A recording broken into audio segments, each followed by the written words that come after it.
Hello प्यारे दोस्तों, आप सभी का तहे दिल से स्वागत है आज की नई कहानी और मेरे चैनल टॉप आइडियल स्टोरी में।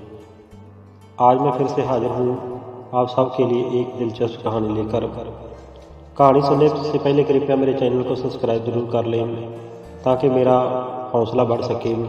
आइए चलते हैं आज की कहानी की तरफ। एक नगर में एक राजा राज करता था, लेकिन वो राजा बहुत ही जालिम था। उसके दिमाग में जो भी सोच आती थी उसी के पीछे चल पड़ता था। वो ये नहीं सोचता था कि प्रजा पर जुल्म कर रहा हूँ। एक दिन उस राजा के दिमाग में आया कि मेरी प्रजा में कोई भी कमज़ोर आदमी नहीं होना चाहिए।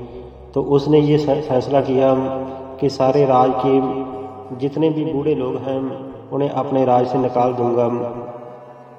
उसने अपने राज में ऐलान करवा दिया कि जो भी 70 साल से ऊपर की उम्र के आदमी या औरतें हैं उन्हें मेरे राज से निकाल दिया जाए और उन्हें कहीं दूर पहाड़ियों और जंगलों में छोड़ दिया जाए, जहां से वह दोबारा लौटकर वापस न आ सकें। क्योंकि एक तो वैसे ही वह इतनी उम्र के होने के कारण उनके शरीर बूढ़े हैं और इतनी दूर का पहाड़ियों और जंगलों का रास्ता तय नहीं कर सकेंगे। जंगली जानवर उन्हें वहीं पर खा जाएंगे। तो जैसे ही राजा ने इस तरह का ऐलान अपने राज में करवाया तो पूरे राज में हाहाकार मच गई। लोग कहने लगे कि ये तो बहुत ही बड़ा जुर्म है। हम अपने माँ बाप को जंगलों में मरने के लिए कैसे छोड़ सकते हैं। लेकिन राजा के सामने किसी की एक न चली।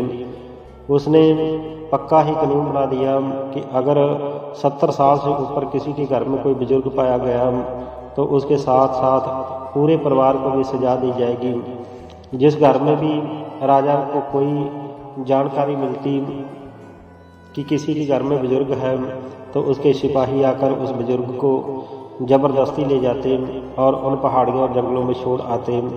इसी तरह से उसके राज में बुजुर्गों की गिनती घटने लगी। वह राजा बुजुर्गों को सिर्फ एक बोझ ही समझता था।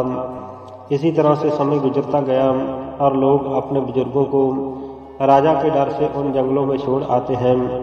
तो उसी नगर में एक नौजवान लड़का था जिसकी एक बूढ़ी माँ थी। अब उसकी उम्र भी 70 साल को होने को थी। तो वह लड़की को अपनी माँ से बहुत ही प्यार था। वह सोचने लगा कि अब मुझे उसे छोड़कर आना होगा। वह बहुत ही गम के अंदर रहने लगा। उसकी माँ उसके इस दुख को समझ रही थी। जैसे ही उसकी उम्र 70 साल से ऊपर हुई तो वह कहने लगी कि बेटा, मुझे इन पहाड़ों और जंगलों में छोड़ आओ, नहीं तो राजा तुम्हें भी सजा देगा।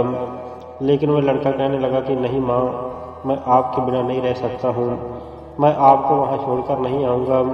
तो उसकी माँ कहने लगी कि नहीं बेटा, इसी में ही हम सब की भलाई है कि आप मुझे छोड़ आओ। बाकी गांव वाले भी तो अपने माँ बाप को छोड़कर आए हैं, इसमें क्या नई बात है। तो जब उसकी माँ ने ज़्यादा जिद की तो वह लड़का उसे अपने कंधों पर उठाकर उन पहाड़ियों में छोड़ने के लिए चल पड़ा। चलते चलते ऊंची पहाड़ियों पर उसे लेकर गया। तो जंगली रास्ता था। जब वहां पहुंचे तो उस लड़के का दिल उसको वहां पर छोड़कर आने के लिए नहीं माना। वो कहने लगा कि नहीं माँ, मैं आपको किसी कीमत पर भी नहीं छोड़ूंगा, चाहे राजा मुझे कोई भी सज़ा दे दे। उसकी माँ बहुत मना करती रही लेकिन वह नहीं माना। वह उसे वापस अपने साथ ही ले आया और अपने घर में रसोई के अंदर एक गड्ढा खोदकर धरती के नीचे एक मकान बना दिया और उसमें मिट्टी की सीढ़ियाँ बना दी और उन सीढ़ियों से उतरकर उसकी माँ कमरे में चली जाती है और वहाँ पर वह लड़का भी उसके साथ बैठकर घंटों तक बातें करता है। अपनी माँ का खाने पीने का सब प्रबंध वहीं पर कर देता है और बाहर किसी को पता नहीं चलता कि इसकी माँ घर पर है। तो इसी तरह से कई साल बीत जाते हैं। जब जी चाहता है तो लड़का अपनी माँ के पास चला जाता है और उससे बातें करता है और फिर आम लोगों की तरह काम पर लग जाता है। एक बार की बात है कि पड़ोसी राजा, जो कि बहुत ही ज़्यादा ताकतवर था, उसने उस राजा को एक पत्र भेजा कि मैं आपके राज्य पर चढ़ाई करके आने वाला हूँ और मैं आपके राज को जीतकर और आपको बंदी बना लूँगा। वो राजा बहुत ही ताकतवर था, इसलिए इस नगर का राजा उससे बहुत डरता था। उसे पता था कि मैं उसके सामने एक पल भी टिक नहीं सकूँगा। दूसरा, उस बादशाह ने एक शर्त रखी कि अगर वह मेरे गुस्से से बचना चाहता है तो आपको एक काम करना होगा कि जब हम आग जलाते हैं और उसके बाद लकड़ी की जो राख बच जाती है, उस राख से आपको रस्सियाँ बांटनी होंगी, पूरी 1000 रस्सियाँ चाहिए। अगर आपने ये बांट दी तो आपके राज के ऊपर चढ़ाई नहीं करूँगा, वरना मैं आपके राज को जीत लूँगा। और राजा सोचने लगा कि आखिर इस राख की रस्सियाँ कैसे बट सकती हैं। उसने अपने राज में सभी समझदार बुजुर्गों से पूछा, जो कि 70 साल से नीचे के थे, लेकिन किसी को भी इस चीज़ का हल नहीं मिला। तो एक दिन वह लड़का अपनी माँ को खाना देने के लिए धरती के नीचे वाले कमरे में गया। उसकी माँ ने कहा कि बेटा, तुम परेशान क्यों हो। उसने सारी बात बताई कि माँ, हमारे राज्य पर बहुत बड़ी मुसीबत आने वाली है। पड़ोसी राजा इस राज्य पर हमला करने वाला है, लेकिन उसने एक शर्त रखी है कि अगर कोई 1000 लकड़ी की राख की रस्सियाँ बांटकर मुझे देगा तो मैं हमला नहीं करूँगा।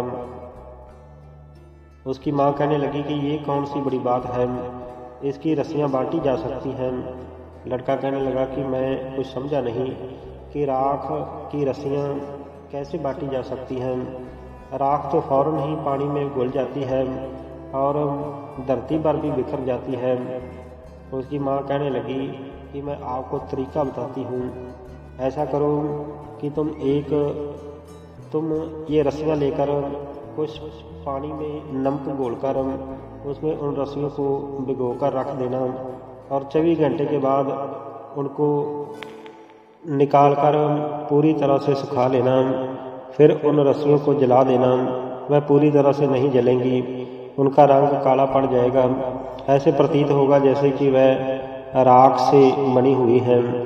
इस तरह से 1000 रस्सियाँ बांटकर उन्हें जलाकर काला कर देना और पड़ोसी बादशाह के पेश कर देना। तो लड़का खुश हो जाता है और बादशाह के पास जाकर ये तरकीब बताता है। बादशाह फौरन ही ऐसा करवा देता है। वह 1000 रस्सियाँ बांटकर बादशाह दूसरे बादशाह को भिजवा देता है। इस तरह से सभी लोग उस लड़के की प्रशंसा करने लगते हैं कि इसकी अकल बहुत तेज है, जो कि पूरे राज्य को इसने इतने बड़े खतरे में से बचा दिया। कोई समय बीता तो वह पड़ोसी बादशाह एक शर्त फिर से रखता है। वह कहता है कि एक ऐसा ढोल हो जो कि बिना ही बजाए बजता रहे। इस तरह का ढोल तैयार करके मेरे पास भेजो, नहीं तो मैं आपके राज्य के ऊपर हमला कर दूंगा। बादशाह चिंता में डूब जाता है कि पूरे राज्य में समझदार लोग सोच सोच कर थक हार जाते हैं, लेकिन वह कहते हैं कि बादशाह सलामत। ऐसे कैसे हो सकता है कि जैसे कोई ढोलक बजाए बिना ही बजता रहे। तो बादशाह कहता है कि क्या कोई हल नहीं निकल सकता है। तो सभी ने ना में अपने सिर हिला दिए। वह लड़का फिर अपनी माँ के पास तहे खाने में जाता है और कहता है कि माँ, इस बार फिर हमारे राज्य पर मुसीबत आने वाली है। पड़ोसी बादशाह ने अब ये शर्त रखी है कि एक ऐसा ढोल तैयार करके मुझे भेजो जो कि बिना ही बजाए बजता रहे। लड़के की बात सुनकर माँ कहने लगी कि बेटा, ये कौन सी मुश्किल बात है, ये तो सबसे आसान काम है।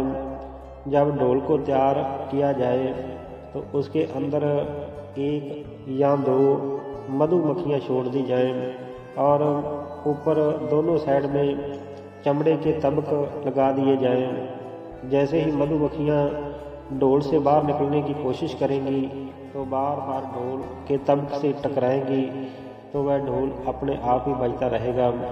लड़का फिर खुश हो जाता है और बादशाह को जाकर वह सारी तरकीब बताई। तो बादशाह ने ऐसा ही किया कि वैसा ही ढोल तैयार कर दिया। और पड़ोसी बादशाह को भेज दिया गया। इस बार बादशाह सोचने लगा कि जो काम मेरे राज्य में कोई भी आदमी नहीं कर पाता है, वह ये लड़का उस काम को आसानी से ही कर रहा है।